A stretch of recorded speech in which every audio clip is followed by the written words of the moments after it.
Hey everybody, welcome back to Tabletop Tune-Up. I'm your host, Ben Dyer, here with my co-host, Mark Lehman. Say hello, Mark. Hey everybody. How's Mark, it going? what do you have to say for yourself? What in the kind of intro was that? That was cruel. I don't know what that was. Unusual. I don't know what you did to Chewbacca, but he is not feeling good, clearly. No, that's Chewbacca having a root canal or something like that.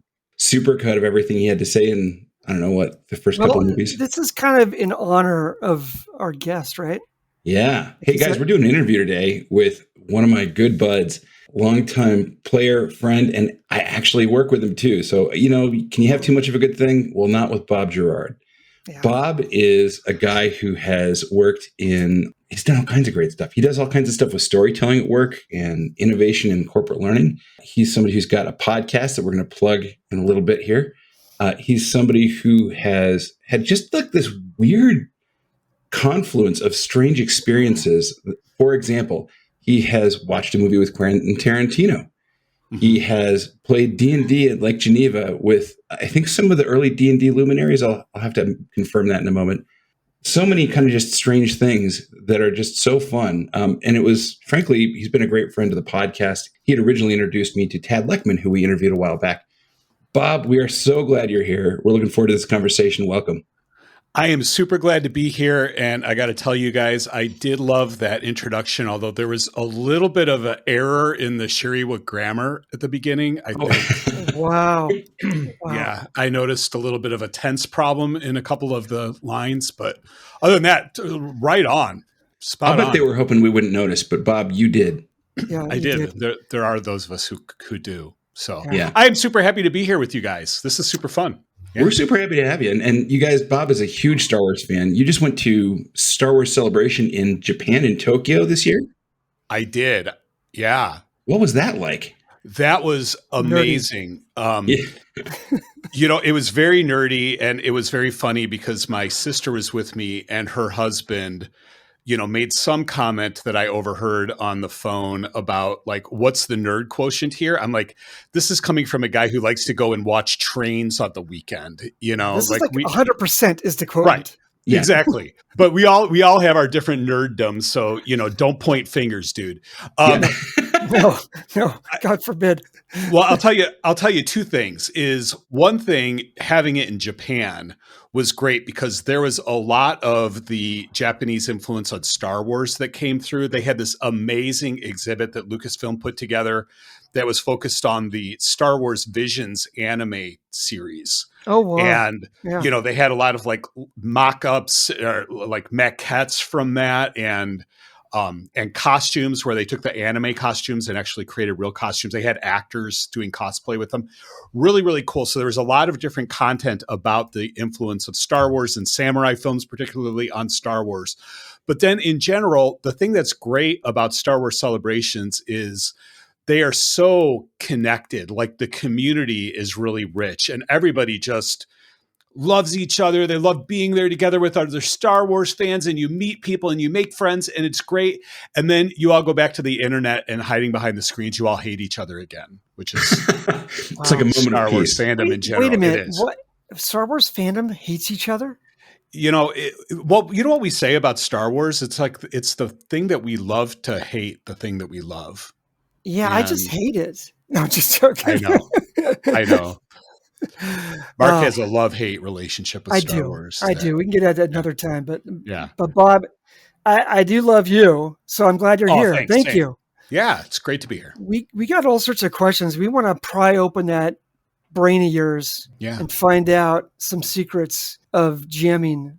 Well, I would be happy to share, but I'll tell you, I've learned so much from both of you guys too, which is really interesting. Ben, why don't you start us off, Ben? You got something good for us.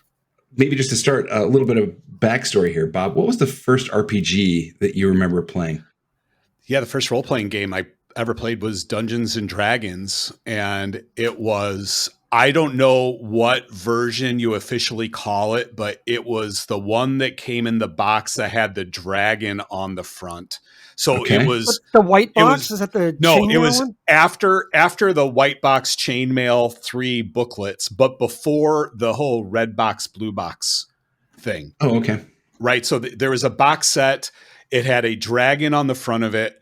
One of the things that was amazing about it was it didn't come with dice.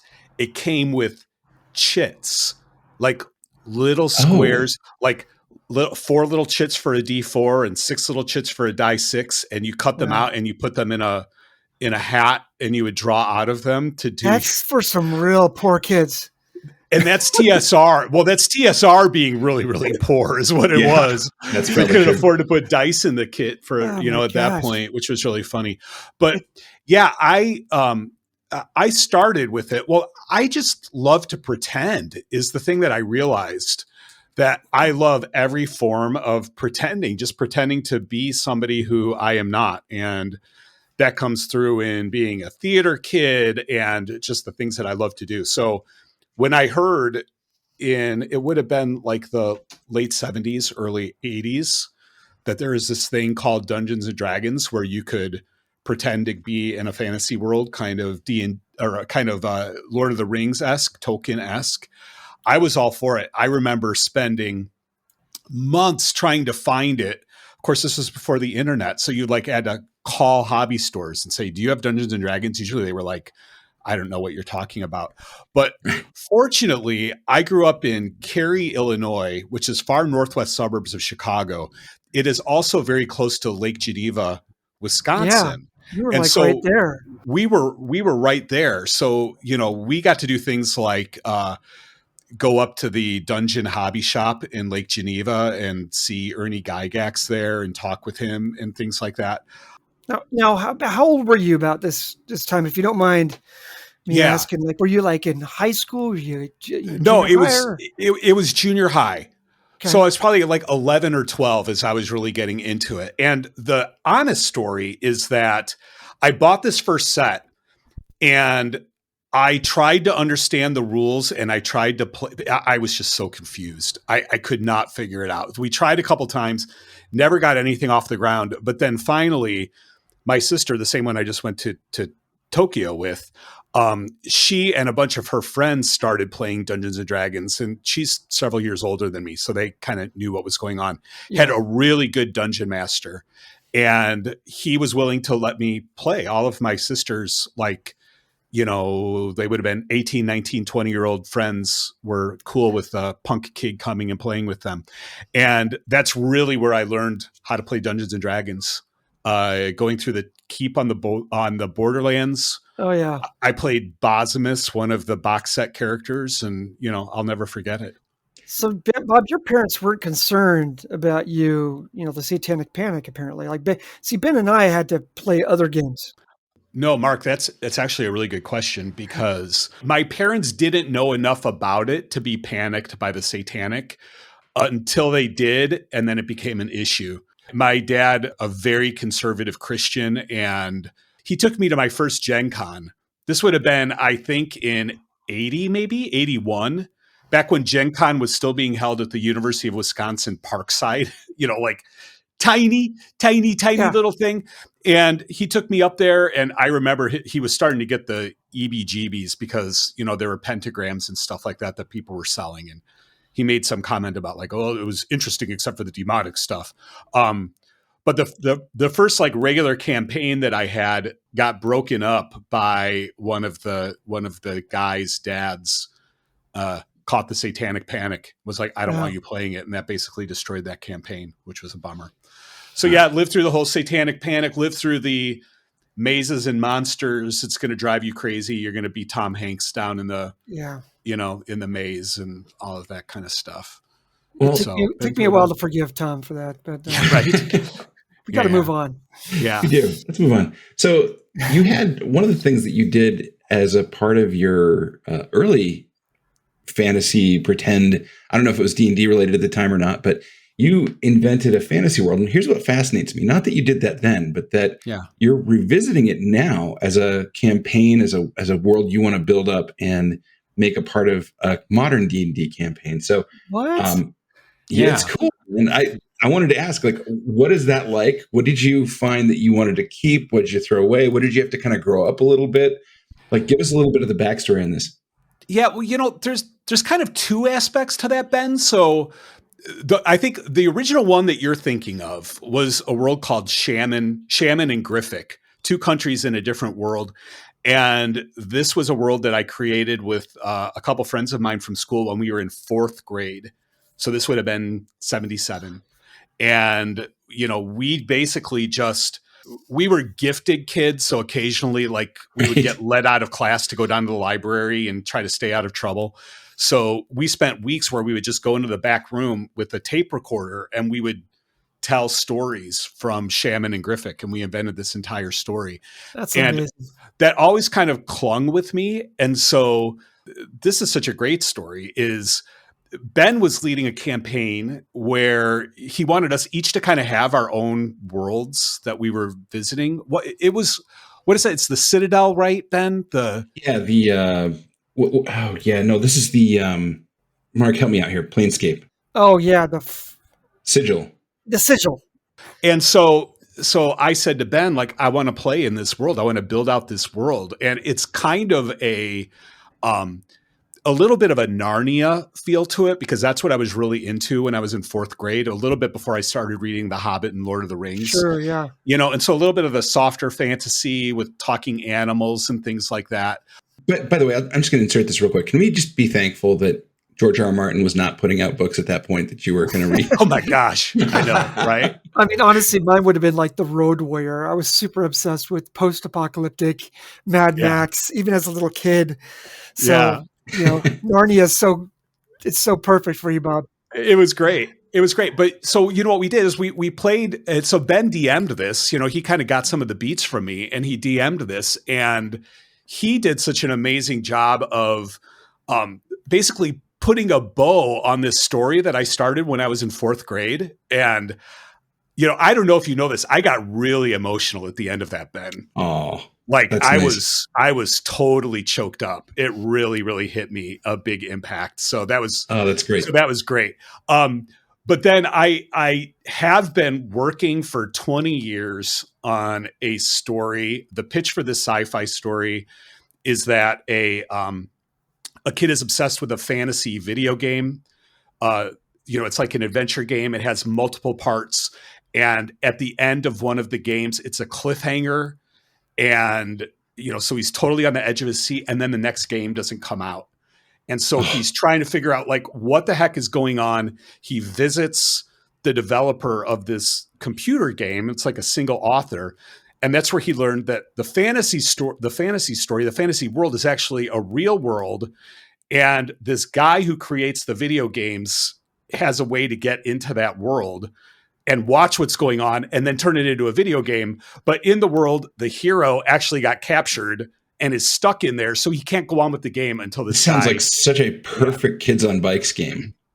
Exactly. I mean? That's such an 80s Spielberg, And it also kind of touches on like stuff we see, I don't know, years, like maybe about 10 years ago, there was kind of a resurgence of anime that kind of centered around video games and these kind of like fantasy worlds.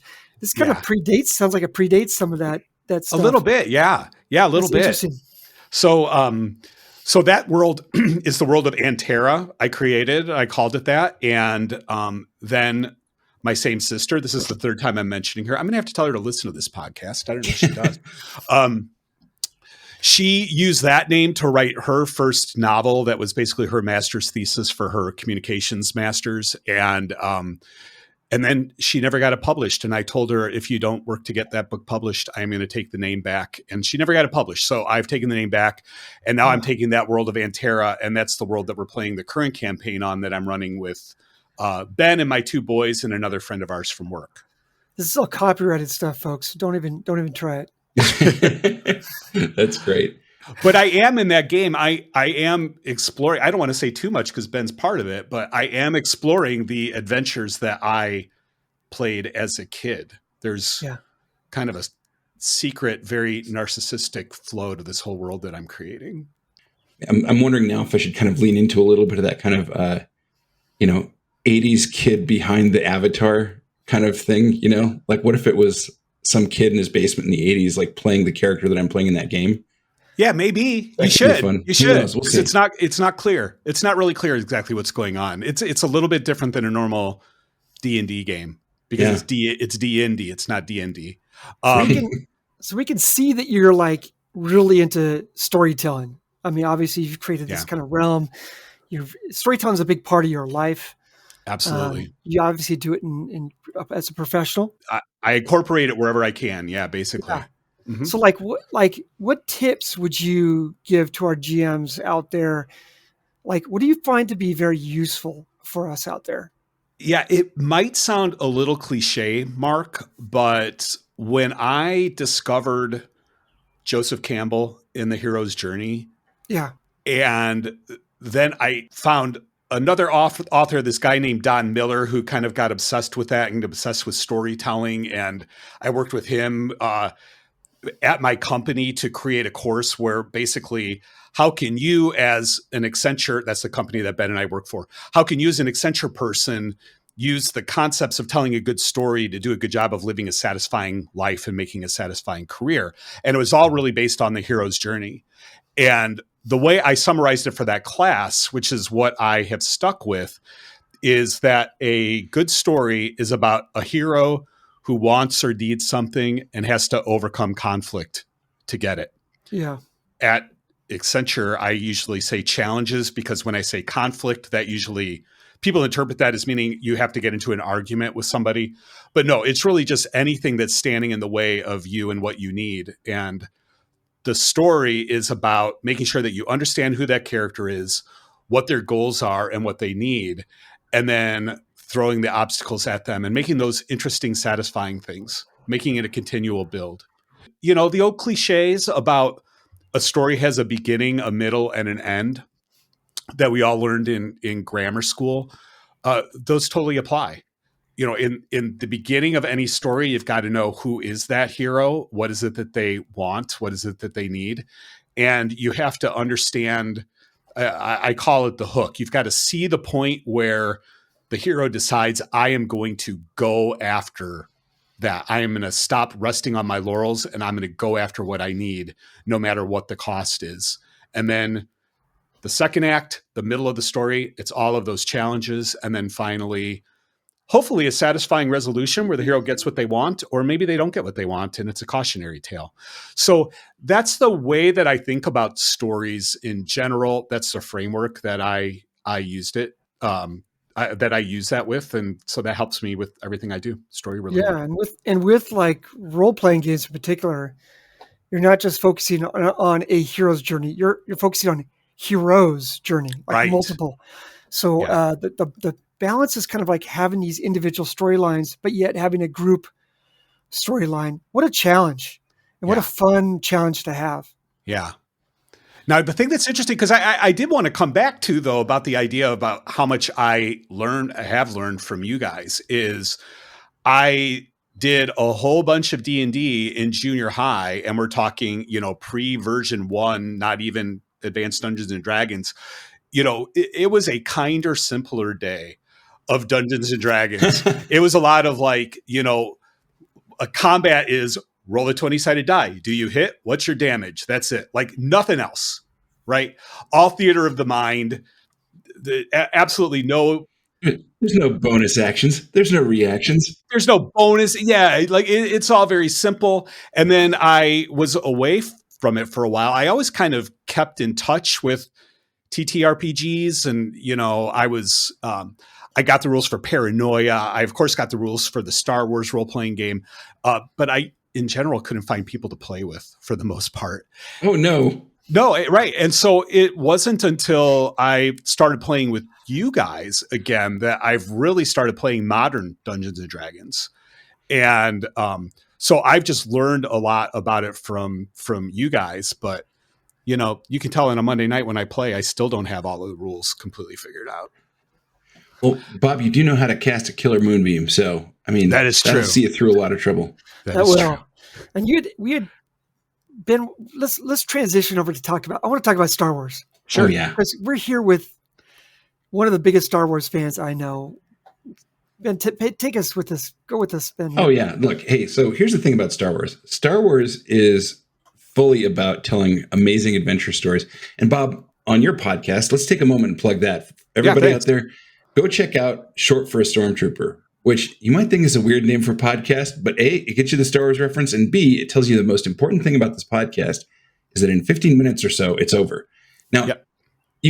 that leaves you two things. You're always going to be wanting more with Bob's podcast. And so, You'll get more don't next will. week. Yep. That's right. And the other thing is, it's really, really helpful because a lot of podcasts, and we're a little guilty here, we can kind of run long sometimes. But the thing is, Bob's podcast is one that you'll clean your kitchen listening to it, or you will commute somewhere, or you'll be, picking up your kids from school, whatever it might be. It fits very neatly into your daily schedule. It's a little short for a podcast, It is. but it works. On purpose. That's the goal. And it's been a lot of fun. It's been a lot of fun doing it. You've had some great guests too. I have, and I've got like new guests coming up. So Oh, I'm sure you picked up a few from Japan, huh? I did. I literally did. So I went to a panel in Japan about Ahsoka and the underworld and the mythology of underworld myths and how that came through in the Ahsoka TV series.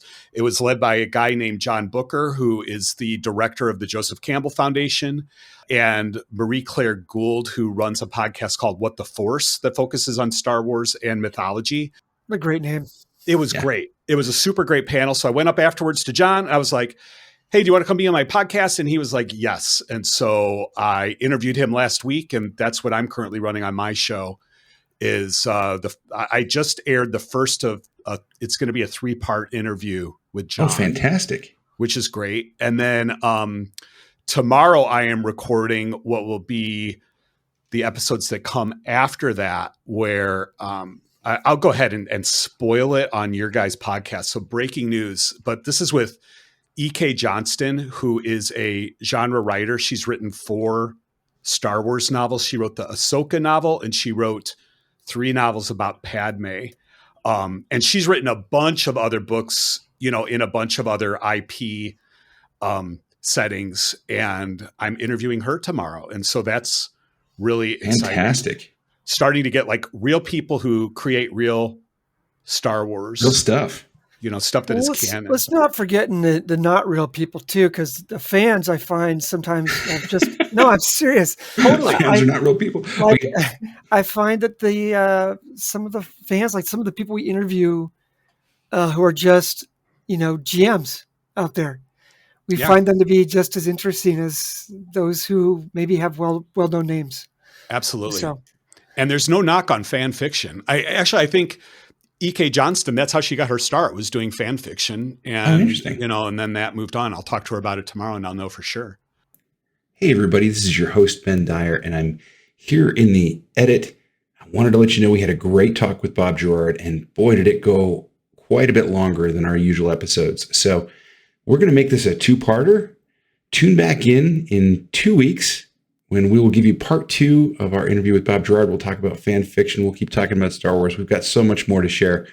And he was such a great guest. We're looking forward to having him on again in the future. So join us again in 2 weeks. And until then, keep those dice rolling.